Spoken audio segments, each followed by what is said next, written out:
So today we're going to be talking about Chapter 9 and cybercrime. This is all the information that you wish you didn't need to know, but you need to know in order to protect yourself and to protect others.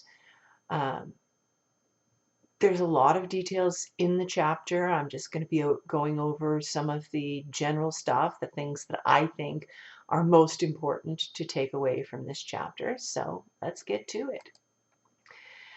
Top cybercrimes reported to the IC3. Well, what the heck is the IC3? That is the Internet Crime Complaint Center.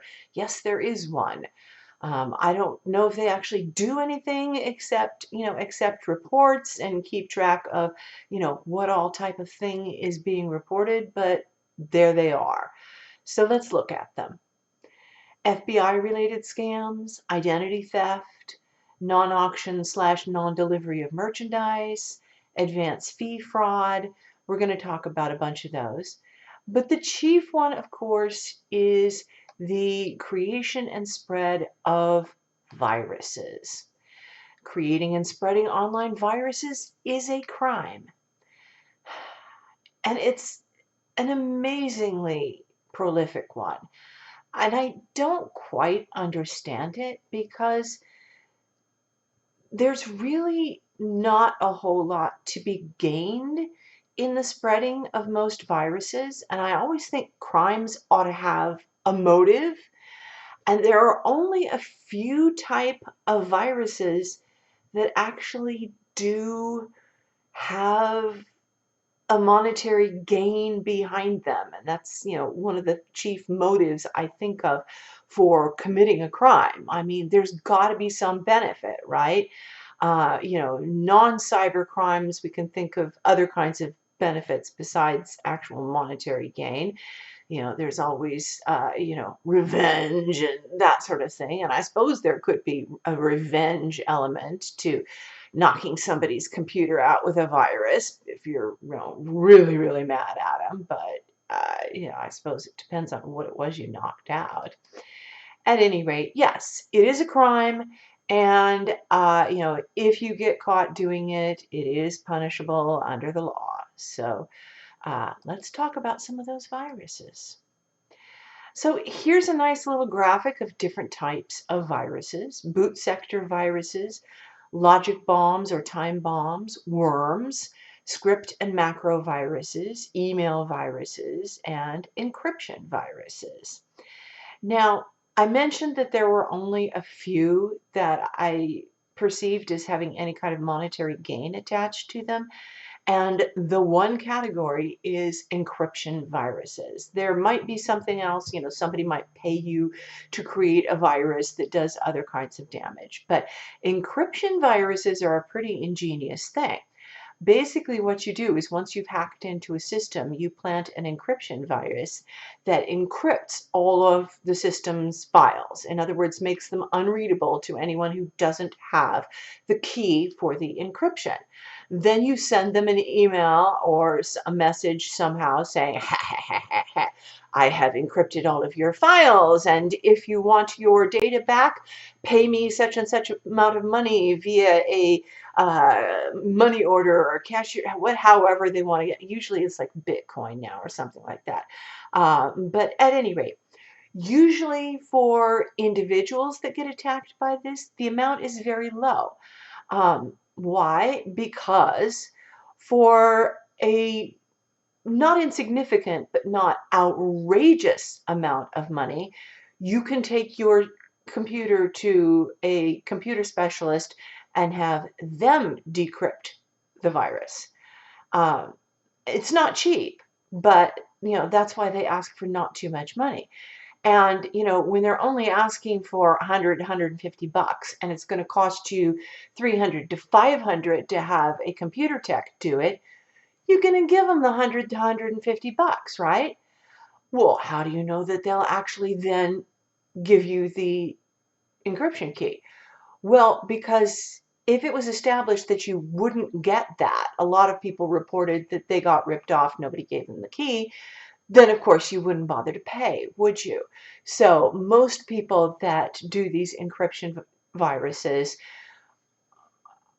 I mean, it sounds silly to say, are as good as their word. You send them money and they will give you the password that you need to decrypt your files. And they can make scads of money doing this. It just depends on, how many of these they send out and how hard they're willing to work at it. For larger organizations, and we hear about um, corporations and particularly hospitals being attacked by these. Usually the amount is much more significant, but it's still less than it would usually cost the team of experts that such an organization would bring in to solve the problem. And so a lot of times they do pay up, but not as often as individuals. Larger organizations have better resources available to them. Whereas, you and I, we don't usually have the ability to do that for ourselves or the ready cash to pay someone else 2 to 3 times what it would cost to pay off the bad guy. Now, let's take a look at some of these other virus types. Boot sector viruses. These are often transmitted by a flash drive left in a USB port. So it's a good idea never to start your computer with a USB drive plugged in. Okay?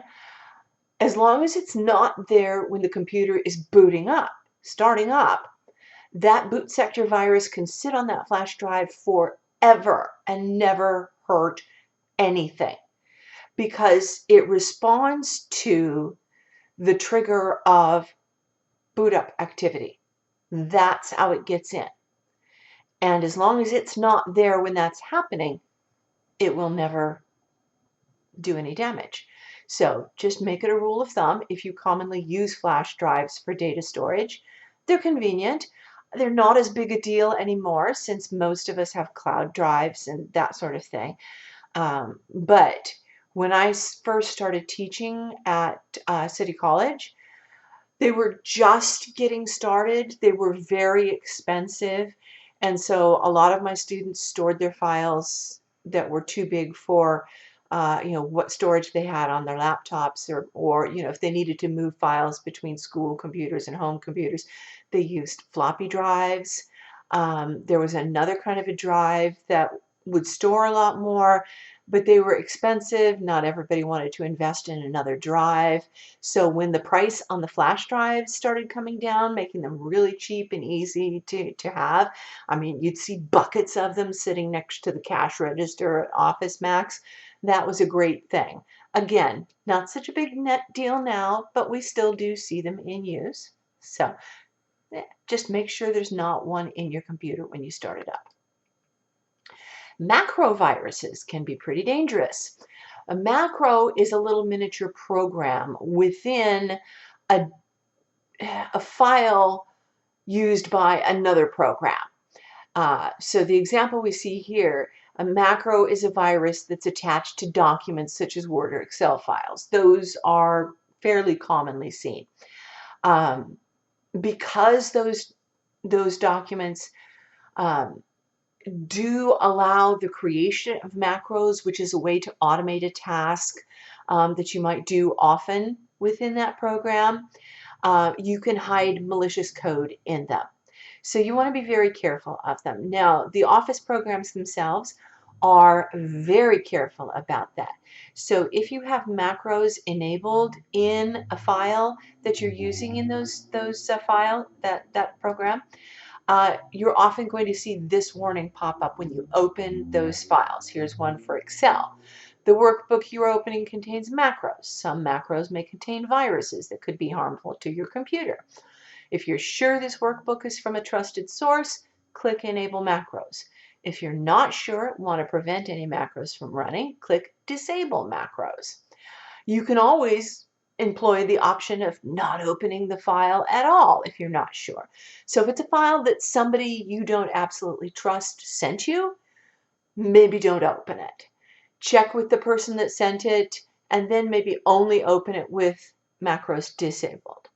Okay? If it's your own file, you know it's okay. You can go ahead and enable them because you know you're safe. Well, Hope you're safe. Some viruses don't really do a whole lot of harm, like the Cookie Monster virus. The Cookie Monster virus just flashes the message, "Me want cookie," all over your screen. It's kind of amusing. Not harmful. Could get annoying. This happened a long, long time ago, but it's a classic example of a virus that does no harm, just is a little bit in the way. All of the following activities may infect your computer with a virus. There's all kinds of ways to get them onto your computer. Here we see a bunch of stuff happening, people sharing files and things. Downloading or running an email attachment file. Never download or run an email attachment file unless you absolutely trust the person that sent it to you. You know what it is and why they sent it. And you should never run a file or open a file that has a .exe extension to the file name, because that means it's an executable program file. And you got to really, really trust the person that sent that to you in order to put that on your computer. And I highly advise that you do not. Sharing flash drives. Again,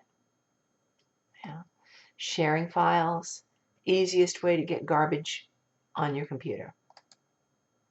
Downloading video files or other files from peer-to-peer sites.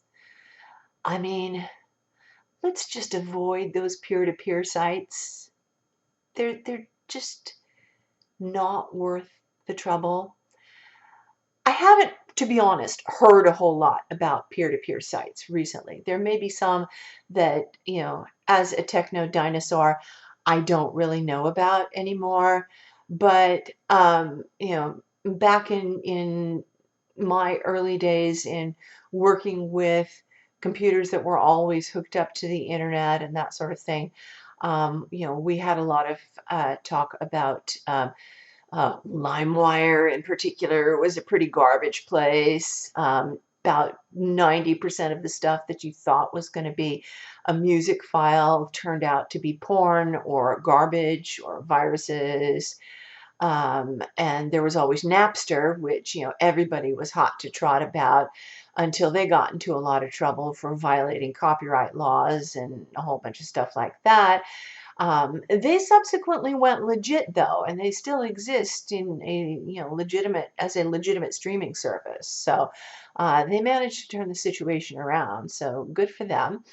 But let's look at our process here. So we've got a hacker creates a virus and dumps it onto a file sharing service. Then Tony downloads a file off the file sharing and winds up with a virus infection. Tony shares the file with Amit, who puts it on his tablet, and then it automatically goes to his smartphone. So Amit's now infected both of those. And then he sends the file to Lily on her work computer, and then Lily's work hates her. And who can blame them? So be very careful, guys. You just don't want to go there. It's also a good idea to have a good virus scan software, update it frequently, and run it frequently.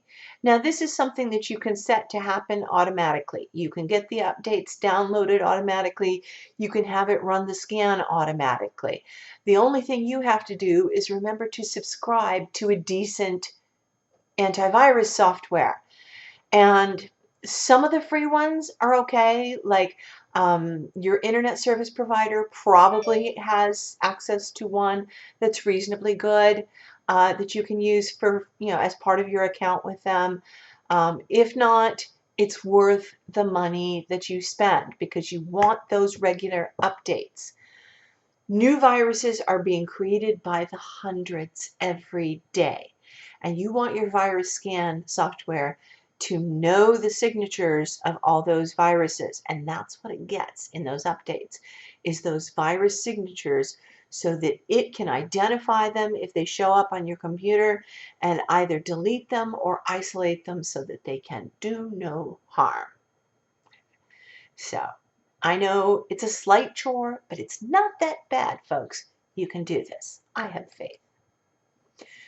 Interestingly enough, not all hackers are criminals. Okay? Here's your variety of hackers.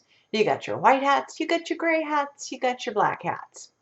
White hat hackers are people who specialize in hacking to check the faults of systems. People usually pay them to do this. Okay? They have hacking skills. People pay for those skills to see where they might have holes in their security systems.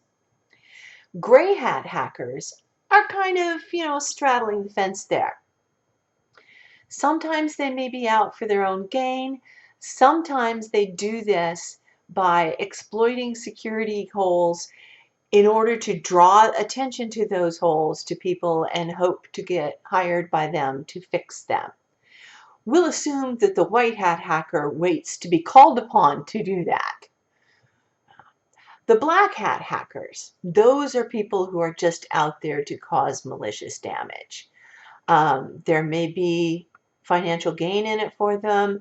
There may be emotional or psychosocial gain in it for them, but they're just out there to do harm, cause damage, whatever it is they can do. I have to confess, I was a CSI fan for years. I never missed an episode. I bought boxed sets of the DVDs, of the early stuff, right? Because you don't need to do that anymore. And I watched every version of it, whatever city they went to, I watched it. I loved it. I thought I learned a lot from it. A little bit of a science geek, but, not completely. But I thought it was interesting, and I thought the stories were compelling. Until they got to CSI Cyber. Well, I thought that a program that was actually about cybercrime and methods to protect yourself from hackers and stuff like that could be very interesting. I thought that show failed miserably. First off, and the reason that I bring that up now, is the FBI's cybercrime unit, stationed in Washington, D.C., I believe,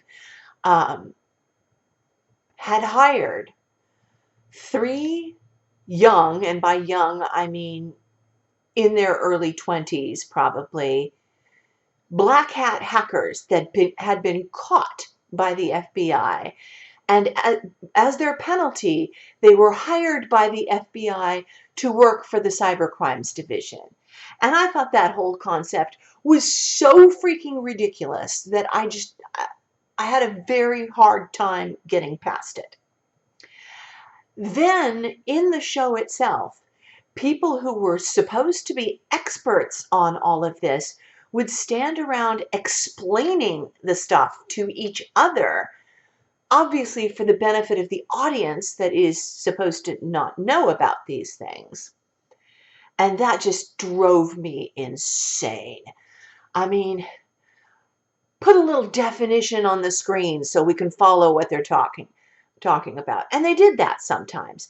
But there was so much completely unnecessary expository dialogue that I couldn't stick with it. I think I lasted less than a season with that show because I was just so offended by it. Haven't seen it showing up in any streaming services, so maybe other people felt the way I did about it. And the acting was really horrible too. A zombie! Ooh, if invaded by a hacker, you could become a zombie. A zombie is a person's computer that is actually being controlled by a hacker. Yeah. Why would they do that? In order to launch a denial of service attack. So the hacker is going to send out a botnet. Usually this is a series of bots that hack into other people's computers where they find weaknesses and to take over those other computers. They turn those computers into zombies, and use those zombie computers to launch a DDoS, or you could just say a DOS. It's the difference is simply distributed denial of service attack, which means it comes from many sources, or denial of service attack, which actually can mean the same thing, but might imply that it comes from just one focused spot. Anyway, it launches a denial of service attack on a server somewhere. Now, why would they do that? Well, the denial of service attack floods a computer with requests for services until the server completely shuts down. It just goes 4 feet in the air. It says, I give up, I can't handle it, blah, I'm done. And that means that legitimate users don't have access to those services. This usually happens to large corporations or government offices. Okay? Now, if it's government offices, the denial of service attack could be politically motivated. It could be socially motivated. If it's a corporation, then it could be financially motivated. You know, you shut down the server and then you sneak in and do whatever it is that you're going to do. At any rate, not a happy situation for a lot of people. The people that have been attacked, they're not happy because now they got to fix everything. The people that can't get the services that they legitimately feel they ought to have access to are unhappy, and everybody's unhappy except the person that accomplished what they wanted by wreaking mayhem. Yeah. Ooh, here's a good one. A packet analyzer. A packet analyzer is a program that can enable a hacker to listen in on you when you're using public Wi-Fi. Be very careful with public Wi-Fi, because a packet analyzer can use your debit card information to purchase items illegally from the information that it gets, can assume your identity, can steal your logons and passwords for various accounts. Okay? Be very, very careful when using public Wi-Fi. Don't use accounts that need secure logins, and definitely don't do any kind of financial transactions like your banking app via public Wi-Fi. Don't do it. Okay? You can block logical ports. What's a logical port? A physical port is a place where you plug something into your computer. Most people know that. A logical port is a virtual opening into systems within your computer that are dedicated to specific things, like to your operating system or something like that. Logical ports can be blocked from invaders by using a firewall. If you have an appropriate firewall, they can't even see you're there. Okay? Now, your operating system may come with a firewall, and it may be a good one. You can buy a separate firewall program. Usually you get what you pay for, so be willing to spend a little money. They're not outrageously expensive, and you can often get a really nice package of antivirus, firewall, other kinds of utility programs, as a package for not too much money. And that means that all those other utility programs in the firewall get updated as needed when you do the update to your antivirus software as well. So that's kind of a nice deal. Again, you may have one that comes with your operating system. So maybe you don't need to spend some money. Maybe you find that adequate. You do you. Ooh, FBI-related scams. Have you ever gotten one of these calls? This is IRS. You owe us money. Call this number or we will come and arrest you. It's BS. The IRS is never going to call you.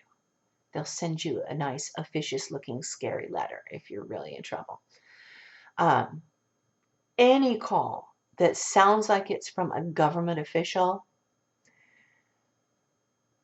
don't do anything with them. Just hang up. Just hang up. It's not real. Okay? Oftentimes, if you get a call from your bank as well, it could be a scam. Now, sometimes your bank will call you because they've detected suspicious activity on your credit card or something like that. That could be legitimate, but you don't give them any information. You make them give you information. And you can either confirm or deny that transactions were actually yours. So that leaves it up to you. You can even tell them, and if they're a legitimate bank person, I would like to hang up and get on my bank's website and check this out myself. If they're legitimate, they will say, that's an excellent idea, sir or madam. Please do that. And if you have any questions, please call this number. Okay? Write down that number and then make sure that on your bank's website, the number is the same. So, yeah, don't trust anybody that makes a threatening call. Chances are only bad things can happen to you by cooperating with that call. But basically, an FBI-related scam is anybody pretending to be a government agent in order to get personal information or money from you. Ooh, spyware. Spyware is one of those things that can find itself on your computer because of files that you may have downloaded, emails that you may have got, and it gathers information about your surfing habits. Now, a lot of this you might consider cookies and things like that to be spyware. They're not, strictly speaking, spyware. And there is something that you can do about spyware. Have you ever noticed that if you look at something in an online shopping site and then for the next week you see ads for that thing popping up all over the place? That might be spyware. It might not. It could just be your browser. Okay? And of course, you don't have to respond to those ads at all. They're annoying, but nobody's twisting your arm and forcing your fingers to press those keys. So if you suspect you've been infected with spyware, there are programs that you can download for free, actually, that will detect and eliminate spyware. You can actually just do the detect and see, how bad the situation is before you do anything about it. And it can be malicious. It can also be fairly benign. Pharming, that's with a PUFA, is when malicious code is planted on your computer and alters your browser's ability to find web addresses. So, malicious code has been implanted on your computer through whatever methods, and you go about your day and go to do some banking on your bank's website. And it looks like your bank. It's not. Okay? How do you know it's your bank versus it's not? Well, when you log into your bank, you should be familiar with the bank's website. Now, that address may look like your bank's address, but if you look at the bottom of your screen and check the website address, that may not look the same.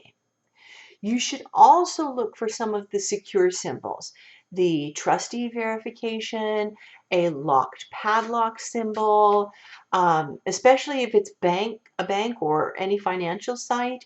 You should see the address bar turn green. That means that those are secure sites. Okay. So you want to be careful. Don't trust something just because it looks kind of like your bank. And of course, be very careful about emails from banks or other financial institutes. I get phishing emails all the time, and that's phishing with a PUFA as well. These are a little separate issue because farming means software has been implanted on your computer. Phishing is just an email that tries to get you to click on a link where you will input your personal information, and now you're screwed because you just gave away the farm there.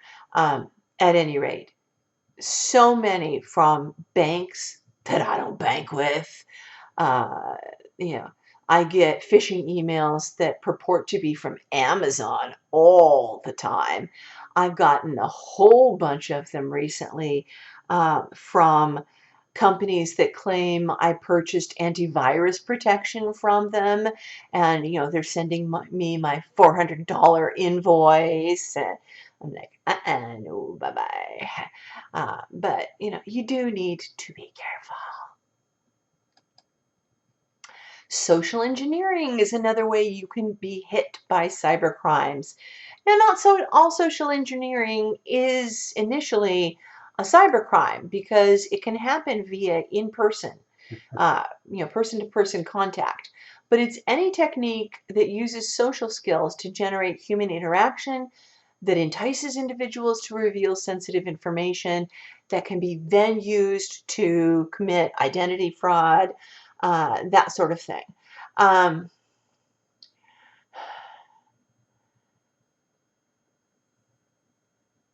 you just want to be very, very careful of your personal information. Never give your social security number out to anybody that you don't think needs it for some reason.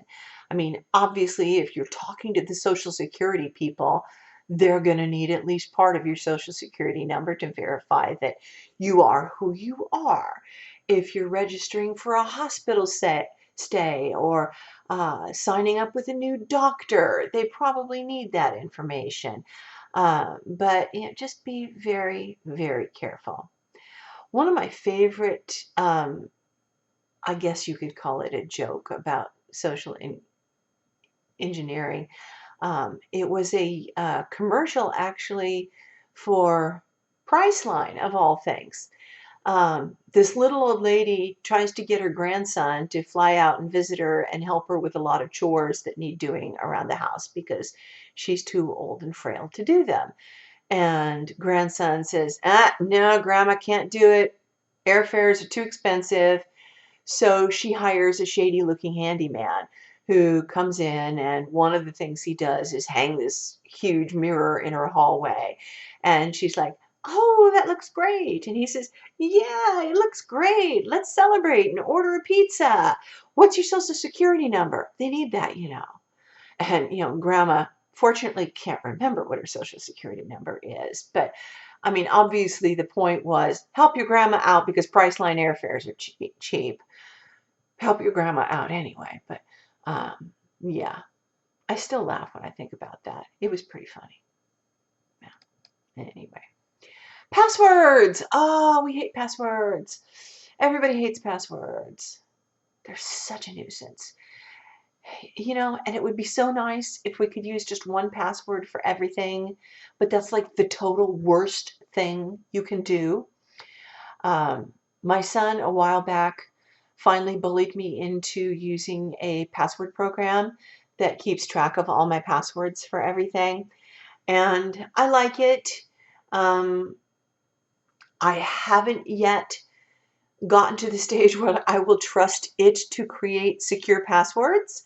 So it just remembers all the ones that I create. But it gives me the freedom to create much more complicated passwords than I would if I thought I was going to have to remember it myself. Because prior to that, I would sort of go through a pool of passwords and choose one from the pool, and that way if I went to a site and I couldn't remember the right one, I would say, well, it's got to be one of these five. And hopefully they wouldn't time me out before I got to the one that it was. But at any rate, secure passwords should use a mixture of uppercase letters, lowercase letters. I'm going to add numbers to that and symbols, at least one of each if you can. Depends. Some sites have specific guidelines about what they will take as a password. I know when you signed up for your MyLab account, they had specific guidelines as to what was okay. And again, if you use a password managing software, you can create settings for that, or for a specific site that follow those guidelines, and it will create some weird obscure thing. Obviously, the longer the password, the better, because every additional place that you add to a password increases the time that it would take for an automated program to crack that password, from almost instantaneous to years. So we want to veer towards the years side. Okay. CAPTCHA. Ooh, I'm mad at these things right now. Now, these I don't have too bad a problem with, except that some of them are really hard to read. And most of those, if you click on that sound button, you can get it to read something out to you, so you can then type it in. That's not too bad. It's the ones that then ask you to click on all the pictures that have a bus in them, and you do that, and then it asks you to do it like 4 more times. And I'm like, I clicked on all the ones with the bus. And, by the time it finally lets me in, I'm really, really upset. Anyway, the name CAPTCHA is an acronym for Completely Automated Public Turing Test to Tell Computers and Humans Apart. The term Turing test refers to Alan Turing, who was a pioneer in artificial intelligence. He's also the person that was chief behind developing the program that beat the Enigma machine in World War II, that decoded messages that the Germans were sending out, the coded messages the Germans were sending out, and basically turned the tides of World War II. So he's a man that we should hold in high regard. And the way he was treated was abominable, but you can do research into that on your own. At any rate, here's my favorite cybercrime. And yes, it is a cybercrime. Using your computer for non-work activities while you are being paid to work. It's called cyberloafing. And yeah, everybody's been guilty of it at one point or another. Especially if your job allows you to take your breaks at your desk or something like that, you might be guilty of extending that break just a little bit. And to be fair, if you get all your work done in a timely fashion, a reasonable employer shouldn't be bothered too much. But if you're really slacking off, you are guilty of cyberloafing. And essentially what you're doing is stealing from your employer. They are paying for your time, and you are not using that time for their benefit. And that's stealing. Okay? So it is a cybercrime. Don't do it. Yeah? And I think that's it. Yeah, that's it. So I will see you in the next chapter. Garamahagat Agashikanet.